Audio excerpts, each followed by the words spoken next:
YCP అధికారంలో ఉన్నప్పుడు బోరుగడ్డ అనిల్, చంద్రబాబు, పవన్ కళ్యాణ్తో సహా పలువురు నాయకులు, వారి కుటుంబీకులను సామాజిక మాధ్యమాల్లో అసభ్య పదజాలంతో తీవ్రస్థాయిలో దూషించాడు.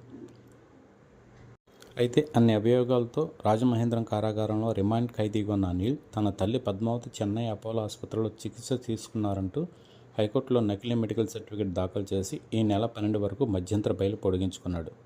మరోమారు పొడిగించుకునేందుకు చేసిన ప్రయత్నం బెడిసిగొట్టింది. అయితే నచ్చినప్పుడు ఇష్టానుసారం జైల్లో లొంగిపోతానంటే కుదరదని బోరుగడ్డ అనిల్కు హైకోర్టు తేల్చి చెప్పింది. కోర్టు ఆదేశాల ప్రకారం మార్చి 11న సాయంత్రం 5 గంటలకు బోరుగడ్డ అనిల్ కోర్టులో లొంగిపోకపోవడంపై హైకోర్టు ఆగ్రహం వ్యక్తం చేసింది. గడువులోగా ఎందుకు లొంగిపోలేదో వివరణ ఇవ్వాలని ఆదేశించింది. బోరుగడ్డ విడుదలకు పూచీకత్తులు సమర్పించిన వారి వివరాలను తమ ముందు ఉంచాలని జైలు సూపరింటెండెంట్ను ఆదేశించింది.